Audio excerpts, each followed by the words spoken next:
Okay, in this video we'd like to finish up solving the wave equation. So in the previous video we were able to come up with the eigenvalues and the eigenfunctions, solutions of the differential equation in capital X and capital T.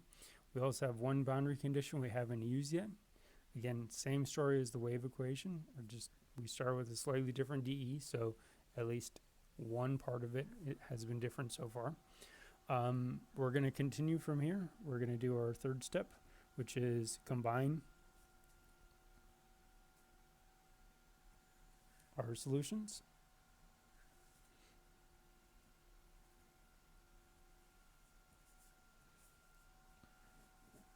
Okay, so un is going to be xn times tn, u is x times t, which is going to be c2 sine n pi x over L times c3 cosine n pi t over L,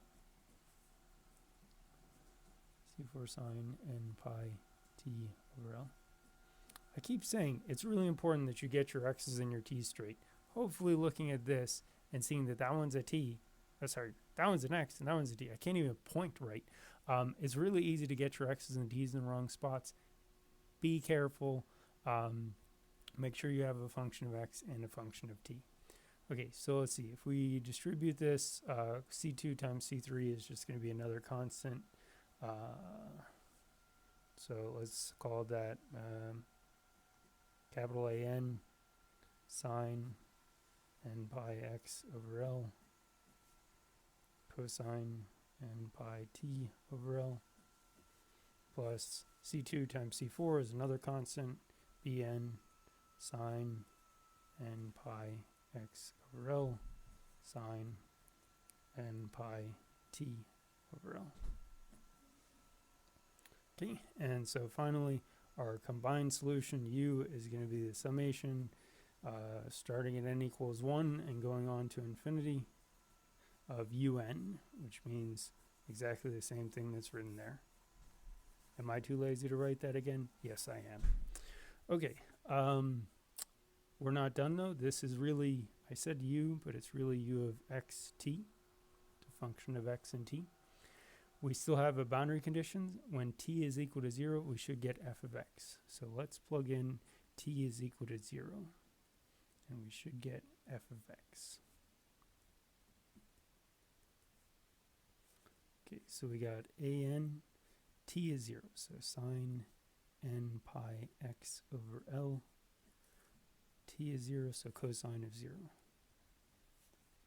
plus bn sine n pi x over L, sine of 0,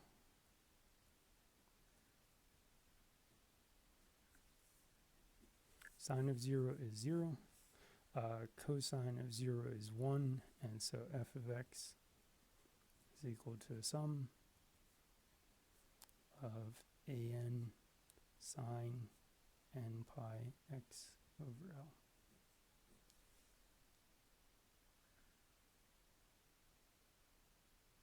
Okay, pausing briefly.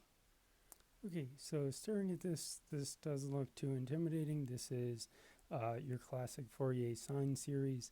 It looks like P is equal to L, and your AN is playing the same role as the little bn in the Fourier Sine Series, so I'll use the formula we had from section 11.3, which is 1 over P, definite integral from 0 to P, f of x sine of n pi x over P dx. Okay, so if we actually had a function, we could integrate this and we'd solve for an. Wonderful. So going back to our answer, it has both ANs and BNs, and right now I've only told you how to find AN. This was secretly the reason why I paused a second ago, because I realized, why do I only have one constraint when I have two groups of constants to solve for? Which brings us to the missing boundary condition. Yeah, so somewhere between videos 1 and video 2, I miscopied the boundary conditions. There was supposed to be a second boundary condition. The second boundary condition will hopefully let us solve for the Bn. So I'm going to leave an as just an because I don't have a way to write that integral. We'll come back to that in a little bit. Okay, so let's see. Let's rewrite our u just for sanity's sake. It's the sum from 1 to infinity of an sine, you know what, let's write it as sine n pi x over L times an cosine n pi t over L plus bn sine n pi t over L.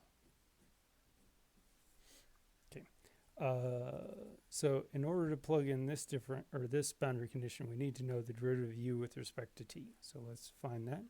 Derivative of u with respect to t. Derivative of the sum, we just take the derivative of the insides. This is a function of x. So as far as t is concerned, this is a constant. I will just leave it alone. And these are cosines and sines with t's on the inside, so we will be taking their derivative normally.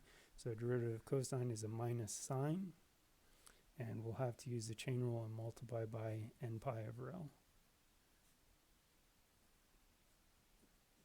Okay, so the minus from minus cosine, and then this showing up from the chain rule. And same story over here, bn multiplied by n pi over L from the chain rule, and cosine n pi t over L. Okay, we have one more thing to say. We're saying the derivative at t equals 0 should spit out g of x. So the derivative at t equals 0 would be spitting out sum from n equals 1 to infinity sine n pi x over L minus an n pi over L sine of 0 plus bn times n pi over L cosine of 0. And again, we really hope that life gets easier, and indeed it does. Sine of 0 is 0, and so we just have bn times this number times 1. So really, g of x on the left is equal to a sum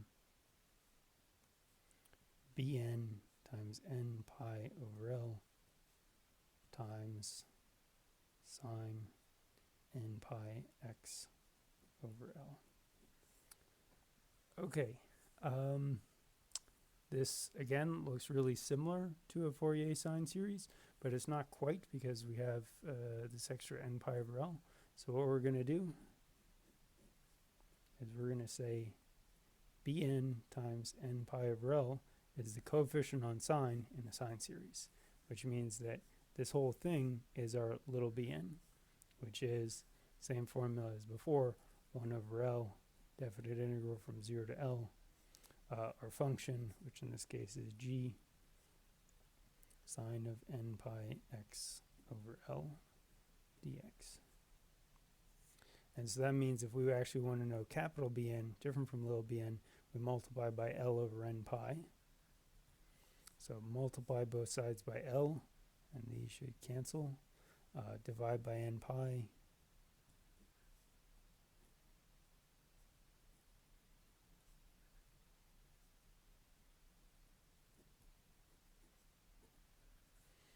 And we get a formula for Bn, capital Bn. Okay, so putting that all together, we should have our answer.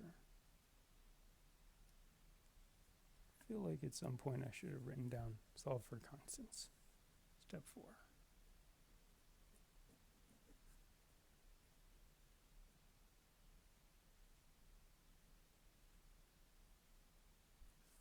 Okay, so step 4 is solving for constants, which is a Fourier series. So sorry for the mistake not having the boundary condition written ahead of time, but there, for this particular equation, there did end up needing to be 2 boundary conditions.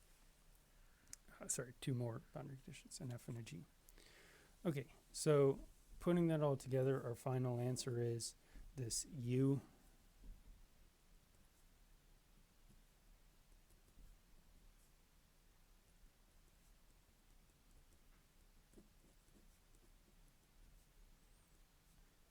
with the capital A and capital B that we calculated along the way.